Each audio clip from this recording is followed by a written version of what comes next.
So hello students, welcome to chemistry class 11th by Gaurav sir. बच्चों, हम बात कर रहे हैं पीरियोडिक क्लासिफिकेशन ऑफ एलिमेंट्स के बारे में। इस चैप्टर के अंदर हम पढ़ेंगे क्या क्या हम पढ़ रहे हैं, कैसे कैसे एलिमेंट्स को क्लासिफाई करा गया, कैसे कैसे अलग अलग साइंटिस्ट ने इसके ऊपर काम करा, और आज हम कितनी आसानी से एलिमेंट्स की प्रॉपर्टीज़ को समझ पाते हैं बिकॉज उनका इजी क्लासिफिकेशन होने की वजह से। बच्चों, इस क्लासिफिकेशन को करने में सबसे पहले जो योगदान रहा और उसके बाद जो योगदान रहा, कैसे कैसे वो एक क्रोनोलॉजी इसके अंदर चली, उसके बारे में हम बात कर रहे थे। तो जैसा कि हमने सबसे पहली बार पढ़ा बच्चों, क्या हमने सबसे पहली बार पढ़ा कि जो अलग अलग एलिमेंट्स होते हैं उनको क्लासीफाई करने के लिए सर आज तो हमें एनसीईआरटी, मैं बताता हूँ बेटा, एनसीईआरटी क्वेश्चंस हम बाद में करेंगे, अभी हम फिलहाल इसके बारे में बात कर रहे हैं। तो अलग अलग जगहों पर हमने अलग अलग साइंटिस्ट को देखा, उन्होंने किस तरीके से क्लासिफिकेशन करा। सबसे पहला जो क्लासिफिकेशन था वो किन्होंने दिया, वो दिया डेबनियर ने। डेबनियर ने सबसे पहले ट्रायड्स बनाए, जिनके बारे में हमने कल बात करी थी कि ये ट्रायड्स में तीन तीन एलिमेंट्स होंगे और वो तीन तीन एलिमेंट्स क्या करेंगे, उनकी प्रॉपर्टीज़ जो होंगी वो सिमिलर होंगी। इसके अलावा उन्होंने ये भी बताया कि जो सेकंड होगा ट्रायड का एलिमेंट, उसका मास पहले और तीसरे के मास के क्या होगा, एवरेज होगा। ठीक है। इसके बाद हमने एक अजीब सा पढ़ा था, आपको याद हो अगर, वो अजीब सा क्या था, वो अजीब सा था डी कैनकॉर्टियस क्लासिफिकेशन, जिसमें उन्होंने क्या करा था, जिसमें उन्होंने आप इस तरीके से देखिए कि ऐसे उन्होंने अलग अलग रोज़ बनाए थे और उसमें एक हेलिकल बना दिया था, और ये कुछ खास चला नहीं था। पर हाँ, एक बात समझ में आने लगी थी कि हाँ भाई, सात का कुछ पंगा है, कुछ सात आठ इस तरीके से रिपीट हो रहा है, तो वो रिपीटिशन समझ में आना शुरू हुआ था कि हाँ भाई रिपीटिशन होता है। तो देखिए, पहले डेबोनियर ने कहा कि एक जैसी प्रॉपर्टीज़ हो सकती हैं, ठीक है, उन्होंने ट्रायड दिया। हमें बाद में ये पता चला कि उनका ट्रायड हर जगह काम भी नहीं कर रहा था, जो नए एलिमेंट्स ढूंढे जा रहे थे वो फिट नहीं बैठ रहे थे। फिर डी कैनकॉर्डियस ने क्या कहा कि भाई एलिमेंट की प्रॉपर्टीज़ रिपीट हो रही हैं, कुछ टाइम इंटरवल के बाद शायद रिपीट होती हैं। अच्छा, वो टाइम इंटरवल ठीक से नहीं बता पा रहे थे, पर वो ये कह रहे थे कि हाँ रिपीट हो रही हैं, तो हमें सिर्फ उनका नाम याद करना है, इससे ज़्यादा हमें इसके बारे में कोई बात नहीं करनी है। ठीक है। लेकिन उसके बाद जब इनको ये पता चल गया कि प्रॉपर्टीज़ रिपीट हो रही हैं, तो फिर क्या हुआ, फिर बच्चों उसके बाद एक साइंटिस्ट आए जिन्होंने नई ज़मीन खरीदी थी, याद है ना, और उनका नाम क्या था, उनका नाम था बच्चों न्यूलैंड। तो हम न्यूलैंड के बारे में बात कर रहे थे कि न्यूलैंड ने कैसे कैसे काम करा, न्यूलैंड ने क्या क्या हमें बताया कि कैसे कैसे एलिमेंट्स को अरेंज किया जा सकता है। न्यूलैंड ने कहा इन 1863 कि when we arrange the elements in order of increasing atomic mass, जब हम किसी एलिमेंट को increasing order of atomic mass में रखते हैं, तो हम ये देखते हैं कि हर सातवें इलेक्ट्रॉन के बाद प्रॉपर्टी रिपीट होती है। जैसे आपने अगर सुना हो, म्यूज़िक के अंदर अलग अलग नोट्स होते हैं, म्यूज़िकल नोट्स होते हैं, सारे गामा पाधा नी, सारे गामा पाधा नी सा, तो सा रे गा मा पा धा नी के बाद फिर क्या आ गया, फिर से सा आ गया, है ना। तो ऐसे इंग्लिश में भी नोट्स होते हैं, ज़रूरी नहीं है कि वो हिंदी में हो, तो डोरे मो पो ऐसे कुछ करके नोट्स होते हैं वो। तो वहाँ पर भी क्या था, ये रिपीटिशन हो रहा था। सेम कहानी उन्होंने कहा कि कहाँ होगी, सेम कहानी उन्होंने कहा होगी किसके अंदर, वो होगी एलिमेंट्स के अंदर। ये जो है, ये अगर देखें तो कोबाल्ट और निकल एक साथ रखे हुए हैं। इसका मतलब क्या हुआ कि न्यूलैंड भी बेचारे कोबाल्ट और निकल का डिफरेंस नहीं बता पा रहे थे। याद है ना, कल मैंने बताया था कि आयरन, कोबाल्ट, निकल आज तक एक साथ रखे जाते हैं। तो ये कुछ एलिमेंट्स थे जिनके लिए न्यूलैंड्स को भी दिक्कत आ रही थी, वो कैसे बताएं। तो उन्होंने क्या कहा, उन्होंने कहा कि मान लीजिए हमारे पास जो पहला एलिमेंट है, हाँ सिस्टर एलिमेंट्स होते हैं बिल्कुल, हमने कहा पहला एलिमेंट कोई एक्स एलिमेंट है, फिर दूसरा, फिर तीसरा, फिर चौथा, फिर पाँचवा, फिर छठा, फिर सातवां। तो आठवें एलिमेंट की प्रॉपर्टीज़ पहले के साथ, दूसरे की नाइन्थ के साथ, तीसरे की टेंथ के साथ, चौथे की 11th के साथ, एंड सो ऑन चलती रहेगी। अब उन्होंने सात के बारे में बताया था। तो इस सात के बारे में कैसे बताया, जैसे सात समंदर होते हैं, सात आसमान होते हैं, सात जन्म होते हैं, सात फेरे भी होते हैं, गलती से लेना मत, बहुत दिक्कत होती है उसके बाद। ठीक है, सात चक्करों में पड़ जाओगे ज़िंदगी के। खैर, तो सात का आंकड़ा उनको फिट बैठ गया था। तो 7 ऑक्टेव्स होते हैं। तो इस तरीके से उन्होंने क्या करा, इस तरीके से उन्होंने इलेक्ट्रॉन्स, एटम्स के बारे में बताया। तो एवरी एट्थ एलिमेंट, उन्होंने क्या कहा, every eighth element will have the properties similar to those of first. तो हर सातवां आठवां एलिमेंट अपने पहले एलिमेंट के बराबर होगा। अब न्यूलैंड की ये वाली जो ऑक्टेव की जो नीति थी, जो उसका वो प्रिंसिपल था, वो आफ्टर 20 जाके फ्लॉप हो गया। फिर से किसका रोल आ गया, 20 पे कौन बैठा हुआ है, जैसे सांप सीढ़ी पे 99 पे बैठा होता था ना, इन सब की कुंडली में ये 20 पे कौन बैठा हुआ था, बोलो बोलो, हाँ, पोटेशियम। 19 20 दोनों पे ही पोटेशियम एंड कैल्शियम, फूफा फूफी याद है ना, इन्होंने हमेशा तंग कर रखा था इन लोगों को बेचारों को। तो यहाँ पर आकर उनका जो सिस्टम था वो गड़बड़ा गया, सारा सिस्टम हिल गया इन बेचारों का। तो उसके बाद इनके ड्रॉबैक्स सामने आने लगे। न्यूलैंड्स की जो ऑक्टेव का लॉ था उसे कुछ लिमिटेशन सामने आने लगे। तो मैं आपको वो लिमिटेशन डिटेल में बताऊंगा, डिटेल में याद करने की ज़रूरत नहीं है, पर हाँ आपको पता होना चाहिए डिटेल में कि कौन कौन से लिमिटेशंस थे और वो लिमिटेशंस किस तरीके से हम उनको फिर बाद में ओवरकम करते हैं। तो आपको सारे लिमिटेशंस याद नहीं करने हैं, बट आपको पता होने चाहिए, नो डाउट। क्या होना चाहिए? पता होने चाहिए। कैसे देखेंगे बच्चों? आइए बात करते हैं न्यूलैंड्स के लिमिटेशंस के बारे में एक एक करके। तो पहला लिमिटेशन क्या था? Law of octave was applicable only up to calcium. Sir तब किसी को एटॉमिक नंबर में रखना याद नहीं आया। हाँ वो हम बाद में बात करेंगे निहारिका एटॉमिक नंबर के बारे में, अभी तो एटॉमिक मास के बारे में बात कर रहे हैं। तो ओनली अप टू कैल्शियम काम चल रहा था, कैल्शियम के बाद कहानी गड़बड़ होनी शुरू हो गई। इसका मतलब हम क्या कह सकते हैं कि जो हल्के एलिमेंट्स थे उनमें ये काम हो रहा था, उसके आगे नहीं हो रहा था। अच्छा, इसके अलावा वो नाना पाटेकर के बहुत बड़े फ़ैन थे। तो नाना पाटेकर के बहुत बड़े फ़ैन थे तो तब तक सिर्फ 56 एलिमेंट्स के, या मोदी का बड़े अच्छे फ़ैन थे, 56 इंच का सीना था, तो केवल 56 एलिमेंट्स के बारे में ही वो बता पाए थे। उसके आगे वैसे भी एलिमेंट डिस्कवर नहीं हुए थे तो वैसी बड़ी दिक्कत थी, है ना। तो उसके बाद जो नए एलिमेंट्स आए वो इसमें फिट ही नहीं बैठ रहे थे इस ऑर्डर में, तो वैसी दिक्कत हो गई। In order to fit element into his new table, third point है, he adjusted 2 elements in the same column. असल में क्या था, जैसे well is your wish, is completely your wish, you want to copy it or not. I will send you the notes if you want, I will send all the notes to you people if you want. आप लोग मुझे comment में बता दीजिएगा, मैं आपको notes भेज दूंगा। आप कॉपी करना चाहें यहाँ से, इज़ कम्प्लीटली योर विश, ठीक है। तो फिलहाल बात समझते हैं। तो असल में क्या था, जैसे आपको याद होगा मैंने बताया डोमिनियर आए थे इंडिया, है ना, मेरे से मिलने आए थे बेचारे, बहुत पुरानी बात हो गई। फिर उसके बाद अपना लोथरमेयर भी मेरे से मिलने आए, है ना, वो भी बहुत पुरानी बात हो गई। या definitely I will send it to you mystery, don't worry. उसके बाद बेचारे ये न्यूलैंड भी मेरे पास ही आए थे, तो शादी का सीज़न चल रहा था, तभी तो उन्होंने 7 फेरे देखे, और 7 फेरे देखे इन्होंने क्या करा, 7 का जुगाड़ बता दिया। अब प्रॉब्लम क्या थी, जैसे ही लोथरमेयर आए मेरे पास और क्या कहते हैं डोमिनियर आए, न्यूलैंड आए, उसके बाद मैनलीव भी आए, इन सब के पास एक चीज़ थी। इन सबको मैंने एक चीज़ सिखाई। मैंने उनको क्या सिखाया, मैंने उनको इंडिया का सबसे बड़ी डिस्कवरी, तुम जानते हो इंडिया की सबसे बड़ी डिस्कवरी क्या थी? यस, विभू को पता, क्योंकि उसको मैंने लास्ट टाइम बता रखा है। बहुत बड़ी डिस्कवरी थी ये, और ये डिस्कवरी थी जुगाड़। इंडिया के लोग जुगाड़ करने में माहिर हैं, और वहीं से सीखा शायद इन लोगों ने भी ये। तो इन्होंने भी बेचारों ने क्या करा, जुगाड़ करके 2 एलिमेंट्स को एक साथ एक जगह पर रख दिया। तो जैसा कि अभी हमने देखा था ना कि निकिल और कोबाल्ट को एक साथ एक जगह पर रखा हुआ बेचारे न्यूजीलैंड ने, तो इन्होंने यहाँ पर क्या करा, निकिल और कोबाल्ट को एक जगह पर रख दिया, जुगाड़ कर दिया। उन्होंने कहा मान लो जैसे इंडिया में अगर आप भगवान न करे किसी ऑटो पे बैठ जाओ, जो पब्लिक ऑटो होता है जिसमें वो अलग अलग सवारियाँ एक साथ लेके जाते हैं, भाई साहब वो 3 की सीट पे 6 लोग बिठा देते हैं। कैसे, भैया थोड़ा आगे हो जाओ, थोड़ा पीछे हो जाओ, थोड़ा आगे हो जाओ, थोड़ा पीछे हो जाओ, इस तरीके से पूरा जुगाड़ लगा के उठा देते हैं। और 5 लोगों के ऑटो में 15-15 लोग घुसा देते हैं। ऐसे लगता है जैसे ऑटो नहीं आ रहा, मतलब बस ऑटो का गुलदस्ता सा आ रहा है इंसानों का, है ना। तो इस तरीके से इन्होंने भी क्या करा, जुगाड़ लगाया और कोबाल्ट और निकिल को एक ही जगह पर प्लेस कर दिया। ये सबसे बड़ी गलती थी। फिर दूसरा, ये 2 भाई बहन थे, फ्लोरीन और ब्रोमीन।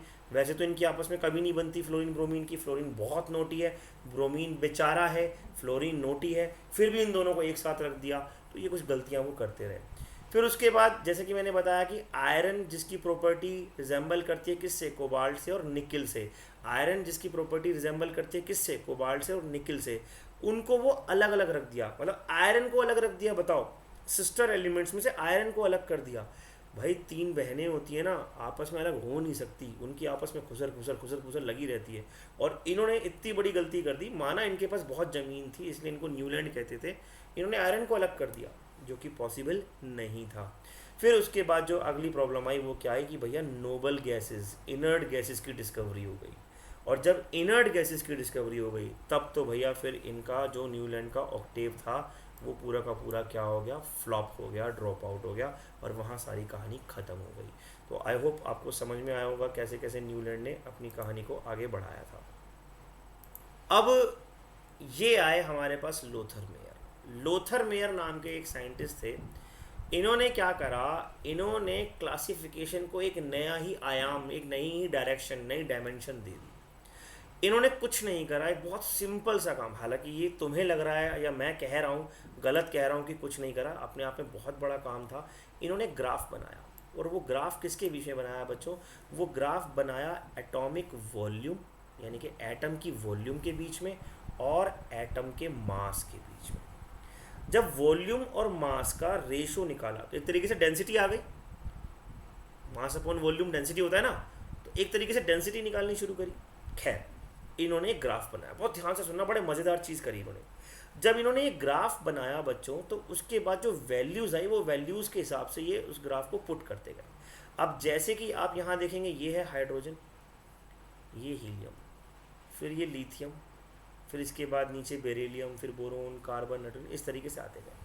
अब तुम ध्यान से देखना, अगर तुम्हारे पास पीरियोडिक टेबल है, या तुमने कभी ज़िंदगी में पीरियोडिक टेबल 10th क्लास में पढ़ा था, तो आपको याद होगा हाइड्रोजन के ठीक नीचे कौन आता है बच्चों? हाइड्रोजन के ठीक नीचे कौन आता है, जल्दी बताएंगे पीरियोडिक टेबल के अंदर, जो आपने आज पढ़ा हुआ है पीरियोडिक टेबल? लिथियम आता है, याद है ना? और लिथियम के नीचे सोडियम आता है। अब ध्यान से देखना, हाइड्रोजन, लिथियम, हाइड्रोजन, लिथियम, फिर ये आ गया सोडियम, और ढूंढो ढूंढो ढूंढो ढूंढो ढूंढो, कहाँ गया कहाँ गया कहाँ गया कहाँ गया, पोटेशियम नहीं मिल रहा है, चलो कोई बात नहीं, फिर पोटेशियम के बाद चलो कोई बात नहीं, ऐसे ही बेरिलियम, मैग्नीशियम, बेरिलियम, मैग्नीशियम, इस तरीके से आने लगे। अब लोथर मेयर ने क्या कहा? लोथर मेयर ने कहा कि भैया आप जब पीक्स देखेंगे, ये जो पीक आ रही है, पहली पीक इस तरीके से, ये वाली जो पीक आ रही है, ये एक पीक है, फिर उसके बाद नियॉन दूसरी आ रही है, नियॉन के बाद आर्गन तीसरा यहाँ आ रहा है, तो हीलियम के आसपास ही आर्गन आ रहा है, और उसके आसपास ही क्रिप्टन आ रहा है। चेक करो, एक सीधी सी लाइन, मतलब बहुत सीधी नहीं बन रही है, पर ऑलमोस्ट सीधी सी लाइन बन रही है। तो उन्होंने कहा देखो नियॉन, जुगाड़ तो उन्होंने भी करा कि नियॉन भी आसपास आ रहा है, तो उन्होंने पीक्स बना दी। उन्होंने कहा जी पीक्स के हिसाब से देख लो, बात खत्म हो गई। जैसे आयरन, कोबाल्ट, निकल एक ही पीक पे आ रहे हैं, आयरन, कोबाल्ट, निकल एक ही जगह पर आ रहे हैं, तो इस तरीके से उन्होंने कुछ अटपटा बनाया। लेकिन एक बहुत बढ़िया बात उन्होंने क्या करी, देखो मैं मानता हूँ कि इनका ये वाला क्लासिफिकेशन फ्लॉप हो गया, लेकिन ये क्लासिफिकेशन गलत नहीं था। अब तुम कहोगे सर फ्लॉप हो गया और गलत नहीं था, आप ऐसे कैसे कह सकते हो? लोथर मेयर ने एटम के वॉल्यूम और उनके मास से जो रिलेशन निकाला, वो रिलेशन आज भी कायम है। और मजे की बात यह है कि पीरियोडिक प्रॉपर्टीज में हम साइज ऑफ एटम इसी रिलेशन से पढ़ते हैं। हम पीरियोडिक प्रॉपर्टीज में डेंसिटी ऑफ एटम आज भी इसी रिलेशन से पढ़ रहे हैं। एक बढ़िया बात बता रहा हूं मैं तो इस तरीके से उन्होंने एक रिलेशन तो निकाला। उन्होंने ये बताया देखो फ्लोरीन जो है वो क्लोरीन के पास है, फिर क्लोरीन के बाद ब्रोमीन कहाँ है, ये भी थोड़ा आसपास है। यानी कि पीक्स का जो स्टैंडर्ड था कि पहली पीक पे कौन आ रहा है, दूसरी पीक पे कौन आ रहा है, तीसरी पीक पे कौन आ रहा है, उस स्टैंडर्ड से रिलेशन पता लगाई। थोड़ा कॉम्प्लिकेटेड सा है, मैं मानता हूँ तुम्हें समझ में नहीं आएगा, कोशिश करो इसे बात को समझने की। तो वो पीक्स उन्होंने बनाई। अब इस पीक की मदद से उन्होंने बहुत सारी अच्छी अच्छी क्लासिफिकेशन दी, लर्न करने के तरीके बताए, लेकिन ये फ्लॉप हो गया। ये फ्लॉप क्यों हुआ, इसका कारण समझो। ये ठीक था पर ये फ्लॉप क्यों हुआ? अब मैं अगर मान लो वैभव से पूछता हूँ, या वंश, तुम्हें समझ में आया बेटा? ईमानदारी से बताना वंश, क्या तुम्हें लोथर मेयर का कॉन्सेप्ट समझ में आया? अक्षत क्या तुम्हें समझ में आया? परी क्या तुम्हें समझ में आया? ईमानदारी से बताना। तुम लोग कहोगे नहीं सर समझ में नहीं आ रहा, बस हमें लग रहा है कि ये ग्राफ है, किसी ने कोई ग्राफ दिया था, ठीक है। That why it was flop. असल में जब आप ग्राफ्स को पढ़ना सीख जाओगे तभी आपको आसान लगेगा। जब आप ग्राफ्स को पढ़ना सीख जाओगे तब ये वाला सिस्टम आपको आसान लगेगा। लेकिन ये पूरी तरीके से फ्लॉप क्यों हो गया? क्योंकि ये आसान नहीं था। हम जो क्लासिफिकेशन पढ़ रहे हैं मिष्ठी, उसके पीछे का रीज़न क्या है? वंश, हम जो क्लासिफिकेशन पढ़ रहे हैं उसके पीछे का रीज़न क्या है? क्या रीज़न है? So that it become easy for us to understand the elements. Lothar Meyer ने बात तो बहुत सही बोली, लेकिन वो इतना कॉम्प्लिकेट कर गए, इतना कॉम्प्लिकेट कर गए कि वो सही बात भी हमारे दिमाग में घुसनी बंद हो गई। And that is why their story was good but it was flop. कभी कभार देखते हो ना, जैसे कोई पिक्चर आती है, कोई मूवी आती है, स्टोरी बहुत बढ़िया होती है, स्टोरी बहुत बढ़िया होती है, लेकिन पल्ले पड़े तभी तो अब जैसे एक मूवी आई थी अभी आजकल टेनेट, इंग्लिश मूवी है टेनेट, फ्लॉप हो गई इंडिया में और बाहर के देशों में बहुत सुपर हिट थी। फ्लॉप क्यों हो गई? यहाँ समझ में ही ना आता इतनी साइंस किसी को, किसके पल्ले पड़ती है ऐसी साइंस, कहानी खत्म हो गई।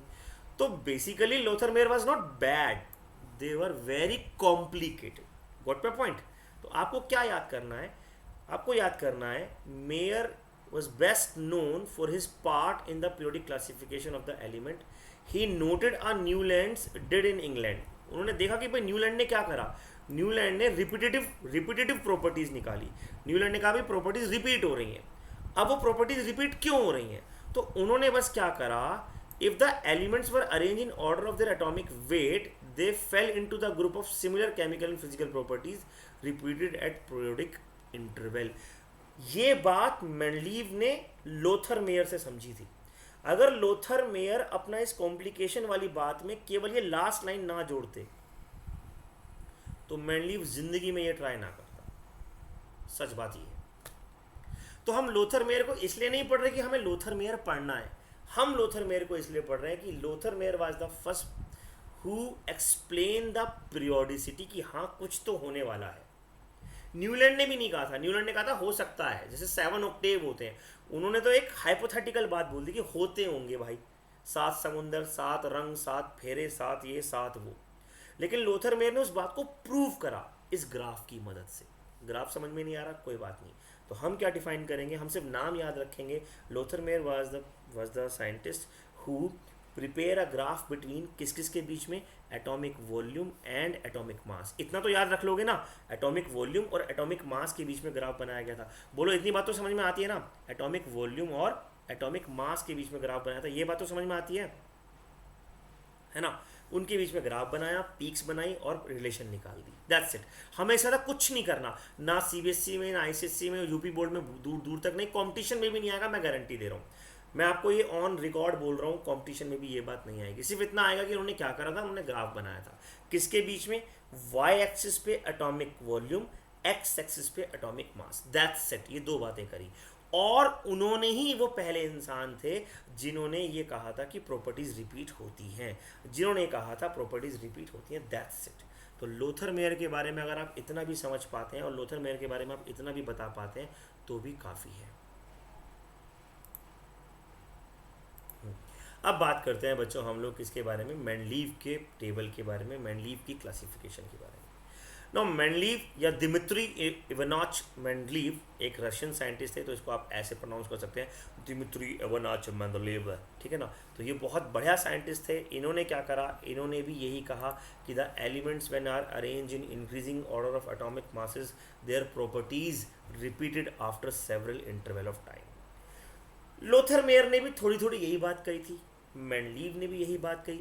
तो फिर मेंडलीव को father of modern periodic table या फादर ऑफ मॉडर्न केमिस्ट्री क्यों कहा जाता है, मेंडलीव को इतना सम्मान क्यों दिया जाता है? क्योंकि मेंडलीव ने इस काम को बड़े सिंपल तरीके से एक टेबुलर फॉर्म में रिप्रेजेंट कर दिया। So he was the first person to represent the elements in the form of table, जो कि आपके सामने आपकी स्क्रीन पर है। इस टेबल को अगर आप देखोगे बच्चों तो ये जो टेबल आप देख रहे हो ये मेंडलीव ने बना कर दिया सबसे पहले, and that was one of the breakthrough और a milestone in the periodic classification. आज भी हम जो मॉडर्न पीरियोडिक टेबल पढ़ते हैं, आप लोगों ने देखा हुआ है, वो किसकी फॉर्म में, टेबल की फॉर्म में, और नाम ही उसका क्या है, पीरियोडिक टेबल। तो Mendeleev was the first person who basically explain the periodicity or who basically make a table to understand the periodicity of the element। अब मेंडलीव ने ये जो टेबल दिया ये किस चीज़ की मदद से दिया वो समझो, मतलब बहुत इंपॉर्टेंट बात है। मेंडलीव ने क्या, देखो ऐसा नहीं है कि मेंडलीव ने दिमाग में लगाया, दिमाग मेंडलीव ने भी लगाया, और बस उन्होंने क्या करा, उन्होंने कॉन्सेप्ट से इंस्पायर हुए। तो मेंडलीव इंस्पायर्ड थे किससे, कॉन्सेप्ट से। उन्होंने क्या करा, ध्यान से देखो, उस समय पर 2 एलिमेंट्स होते थे, एक ऑक्सीजन, सॉरी एक सेकेंड, उस समय पर 2 एलिमेंट्स होते थे बच्चों, एक ऑक्सीजन हाँ और दूसरा हाइड्रोजन। जिन्होंने मुझसे पहले पढ़ रखा है वो बार बार रिपीट करके दूसरे बच्चों को इन्फिनिटी कॉम्प्लेक्स ना दें। एक ऑक्सीजन और दूसरा कौन सा था बच्चों, हाइड्रोजन। ये उस समय के आलू माने जाते थे। What do you mean by aloo, Mishti what do you mean by aloo? आलू से क्या मतलब है इसका? उस ज़माने के आलू हुआ करते थे। आलू का मतलब ये होता है कि जो कहीं भी मिल जाता है, किसी भी सब्जी में डल जाता है, सब सब्जियों में डल जाता है। आलू गोभी, आलू बैंगन, आलू मटर, आलू टमाटर, आलू पनीर, आलू ये, आलू वो, आलू आलू आलू आलू आलू चलता था, ठीक है ना। ऐसे ही ऐसा मानते थे, ऑक्सीजन और हाइड्रोजन तो सबसे रिएक्ट कर जाते हैं जी। ऑक्सीजन भी हर जगह मिल जाता है जी, हाइड्रोजन भी हर जगह मिल जाता है। तो जितनी भी केमिकल प्रॉपर्टी स्टडी करी जाती थी वो जनरली ऑक्सीजन और हाइड्रोजन की रेफरेंस में करी जाती थी। यहाँ तक कि आपने एक वर्ड पढ़ा था 10th में, वैलेंसी। वैलेंसी क्या होती है? अभी हमें पता है valency are the number of electron required to gain और लूज, लेकिन उस समय पर ये माना जाता था, काफ़ी पहले ये माना जाता था, अभी हम इसी चैप्टर में पढ़ेंगे वैलेंसी के बारे में, कि सबसे पहले वैलेंसी क्या होती थी? It is the number of oxygen by which any atom react, और it is the number of hydrogen by which any atom react. तो वैलेंसी तक ऑक्सीजन और हाइड्रोजन से डिफाइन होती थी। मेंडलीव ने भी क्या करा? मेंडलीव ने भी अपने पीरियोडिक टेबल के अंदर जो प्रॉपर्टीज सर्च करनी थी या प्रॉपर्टीज डिफाइन करनी थी, उसमें उन्होंने सारे एलिमेंट्स को क्या करना शुरू करा? सारे एलिमेंट्स को ऑक्सीजन और हाइड्रोजन से रिएक्ट कराना शुरू करा। अब बच्चों समझो इसको कैसे करा। मान लो उन्होंने कहा कि हमारे पास जो एलिमेंट्स हैं, लेट्स से उन्होंने कहा आपके पास एलिमेंट है A B C D E F G H I J K L M, ये सारे एलिमेंट्स हैं। उन्होंने ए की रिएक्शन कराई ओ के साथ और उनको मिला मान लो ए ओ। उन्होंने बी की रिएक्शन कराई ओ के साथ और उनको मिला बी ओ टू। उन्होंने सी की रिएक्शन कराई ओ के साथ और उनको मिला सी ओ थ्री, ठीक है। फिर उन्होंने डी की रिएक्शन कराई ओ के साथ, उनको मिला डी ओ टू। फिर उन्होंने ई की रिएक्शन कराई ओ के साथ, उनको मिला ई ओ थ्री। ये ए बी सी डी क्या है? ये रैंडम मेटल्स है। क्या है? Random metals. समझ में आ रही है बात मैं क्या कह रहा हूँ? फिर उन्होंने एफ के साथ कराया, एफ के साथ उनको मिला एफ ओ। फिर उन्होंने एफ के बाद जी के साथ कराया, जी के साथ उन्हें मिला जी ओ थ्री। फिर उन्होंने एच के साथ कराया तो एच के साथ मिला एच ओ। फिर आई के साथ कराया तो आई ओ टू। फिर उसके बाद आई के बाद जे के साथ कराया तो जे ओ थ्री। फिर के साथ कराया तो के ओ। फिर एल के साथ कराया तो एल ओ टू। फिर एम के साथ कराया तो एम ओ। इस तरीके से उन्हें एलिमेंट्स मिलने लगे। अब यहाँ ध्यान से देखना, एक चमत्कारी रूप से एक नई चीज़ निकल कर आई। सबसे हल्का एलिमेंट ए, उससे भारी बी, उससे भारी C D E F and so on, ठीक। अब ध्यान से देखो, A B C D O two, लेकिन इस जगह पर कुछ नहीं है क्योंकि डी कहाँ आ रहा है? O2 बना रहा है, तो इसके नीचे आएगा। यानी कि ये हो गए R, ये हो गए RO2 या MO2, है ना। कोई सा भी एलिमेंट है, उस एलिमेंट को मैंने R बोल दिया, RO2। ये कौन से वाले हैं? RO। ये कौन से वाले हैं? RO3। इसका क्या मतलब हुआ कि जो एलिमेंट रिएक्ट करके ऑक्सीजन से बना रहा है O2, वो एक लाइन में आ गए। जो एलिमेंट रिएक्ट करके ऑक्सीजन से बना रहा है O3, वो एक लाइन में आ गए। जो एलिमेंट रिएक्ट करके ऑक्सीजन से बना रहा है AO, वो एक लाइन में आ गए। तो इस वाली लाइन में सारे के सारे क्या हैं? O O O O O O O। इस वाली लाइन में सारे के सारे क्या हैं? O2 O2 O2 O2 O2। और इस वाली लाइन में सारे के सारे क्या हैं? O3 O3 O3 O3। इतनी बात समझ में आती है? बोलो। अब हमें एलिमेंट्स कौन कौन से पता है? A पता है, बी पता है, सी पता है, डी पता है। लेकिन ये जो खाली जगह बची, यहाँ पर कोई एलिमेंट नहीं आ पाया क्योंकि DO2 को तो O2 के नीचे रखना था। बात समझ में आ रही है? DO2 को तो O2 के नीचे रखना था। तो इसका मतलब मेंडलीव ने कहा भाई कोई एलिमेंट है जो हमें नहीं पता इस दुनिया में है, पर वो खोजा जाना बाकी है, उसकी डिस्कवरी अभी बाकी है, और जब वो डिस्कवर हो जाएगा तो वो यहाँ फिट हो जाएगा। So he left the empty spaces in his table. जुगाड़ उन्होंने भी करा, पर उन्होंने इतना जुगाड़ नहीं करा। उन्होंने कहा कोई बात नहीं, ऐसे ही यहाँ पर खाली जगह मिली, F के बाद G यहाँ आना चाहिए था, लेकिन वो O3 बन रहा है तो इसलिए यहाँ आ गया। उन्होंने यहाँ पर भी खाली जगह छोड़ दी कि भाई यहाँ पर भी कोई आएगा, उसे रखा जाएगा।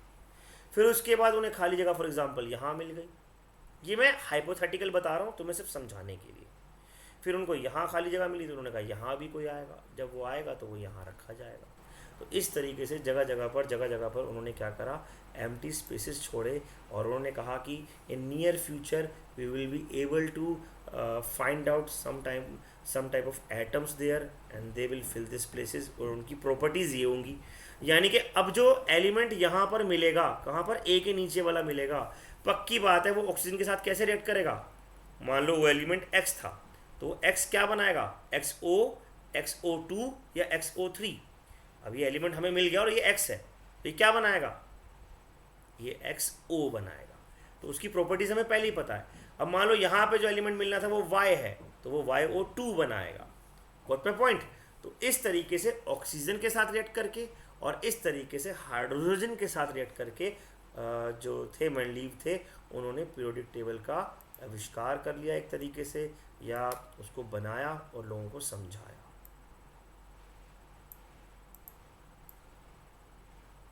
ठीक है बच्चों, इस तरीके से उन्होंने उसे बनाया और समझाया।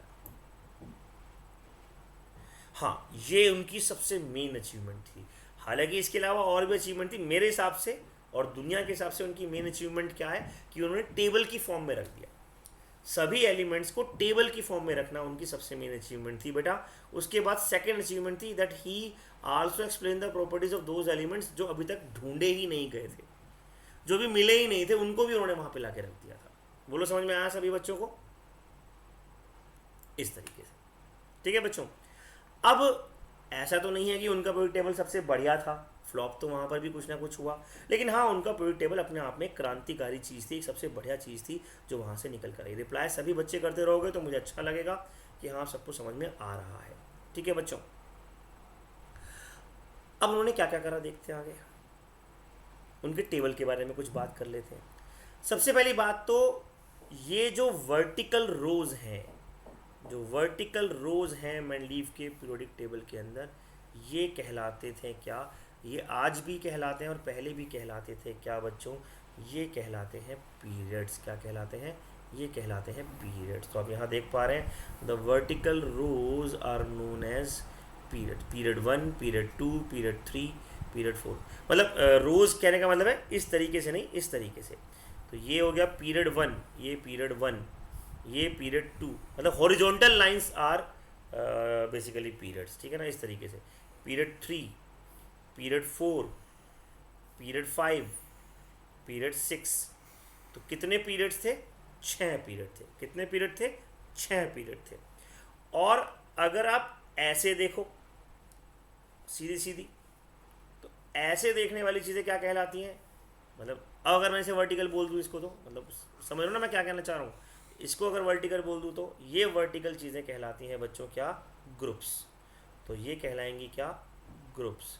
तो ये group 1, group 2, group 3, group 4, group 5, group 6, इस तरीके से 1 2 3 4 5 6 है ना, ये ग्रुप्स हैं, ये ग्रुप्स हैं। कितने ग्रुप्स थे, तो टोटल 8 ग्रुप्स हैं। कितने ग्रुप हैं, 8 ग्रुप्स हैं। और कितने पीरियड थे उनके पास, उनके पीरियड टेबल में 6 पीरियड्स थे, 8 ग्रुप्स थे। आपको ये याद रखना है, there were 6 periods and there were 8 groups. ठीक है, ये बात तो याद रखनी है। अब जो ग्रुप्स थे वो फर्दर डिवाइड थे, जो ग्रुप्स थे वो फर्दर डिवाइड थे। कैसे डिवाइड थे, देखो ऑनलाइन का ये फ़ायदा ज़्यादा मिल जाता है कि हम आराम से यहाँ पर तुम्हें मैं ये सारी चीज़ें दिखा सकता हूँ। अभी बोर्ड पे बनाने बैठता तो बहुत टाइम लग जाता है ना, तो ये फ़ायदा मिलता है इस चीज़ का। तो यहाँ पर हम देखेंगे ध्यान से क्या कि ग्रुप जो थे वो फर्दर डिवाइड थे। A B, first A first B, second A ये थोड़ा इधर आ गया है, second B, third A third B, fourth A fourth B, fifth A fifth B, sixth A sixth B, seventh A seventh B. सब में दो दो दो दो दो दो दो दो एलिमेंट्स आए। लेकिन जो एट्थ पीरियड था, सॉरी एट्थ ग्रुप था, जो एट्थ ग्रुप था उसमें एलिमेंट तो 3 आ रहे थे लेकिन वो डिवाइड नहीं था। एलिमेंट तो 3 आ रहे थे पर वो डिवाइड नहीं था। तो हमने मोटी मोटी 2-3 बातें समझी हैं बच्चों, आप भी समझिएगा उसको मैं क्या कहना चाह रहा हूँ। हमने कहा मेंडलीव के पीरियोडिक टेबल में देयर वर 6 पीरियड्स, 6 पीरियड्स थे बच्चों, और उनके अंदर 8 ग्रुप्स थे, 8 ग्रुप्स थे। फर्स्ट टू 7 ग्रुप डिवाइड थे फर्दर ए और बी में, ए और बी में। तो कितने हो गए टोटल, 1 2 3 4 5 6 7 8 9 10 11 12 13 14 और ये 15th हो गया एक तरीके से देखा जाए तो। आप ऐसा बोलोगे नहीं, आप बोलोगे 8th ग्रुप थे। The first group was divided into first B, second was divided into second A and second B, इस तरीके से। ठीक है बच्चों, इस तरीके से क्या हुआ करते थे, इस तरीके से ग्रुप्स हुआ करते थे।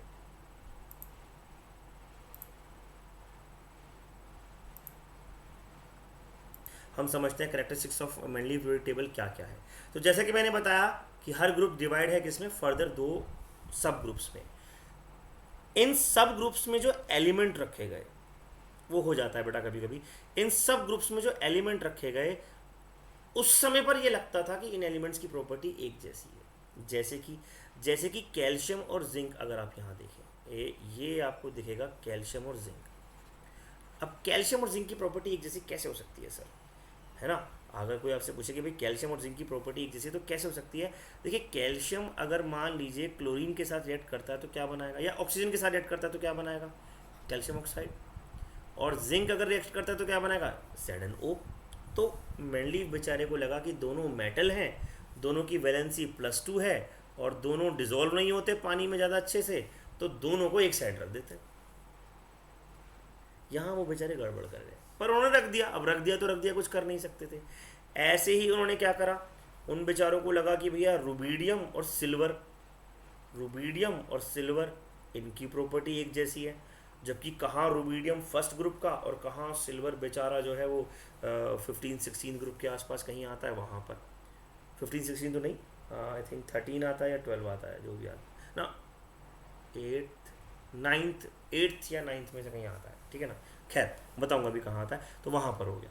तो इस तरीके से उन्होंने क्या करा, 11th आता है, चलिए उन्होंने क्या करा, सीजियम और गोल्ड को एक साथ रख दिया, सीजियम और गोल्ड को एक साथ रख दिया। अब भैया ये उन्होंने रखने तो रख दिए, लेकिन आज की डेट में हमें पता है सीजियम अलग तरीके से मेटल बिहेव करता है और गोल्ड अलग तरीके से बिहेव करता है। तो उन्होंने क्या करा था, उन्होंने बहुत ही डिफरेंट टाइप के एलिमेंट्स को एक ही ग्रुप में रखना शुरू कर दिया।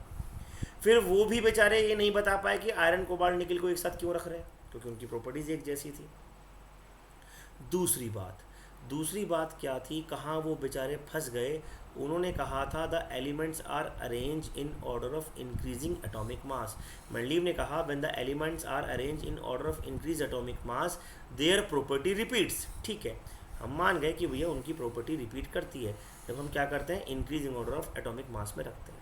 लेकिन वो फंस कहाँ गए कि भैया जब उन्होंने यहाँ पर पोटेशियम को रखा जिसका एटॉमिक मास 39 है, और इधर जब नए ढूंढे गए तो आर्गन को यहाँ रखा गया बाद में। आर्गन का एटॉमिक मास 40 है, 40 वाला पहले आ रहा है, 39 वाला बाद में आ रहा है। तो कुछ एलिमेंट्स ऐसे थे जो भारी थे, जिनका एटॉमिक मास ज़्यादा था, पर जुगाड़ कर वो पहले रख दिए गए थे। ये गड़बड़ हो गई। तो ऐसी बहुत सारी गड़बड़ें वहाँ भी होने लगी। ये गड़बड़ों के नोट्स मैं आपको भेजूंगा अभी।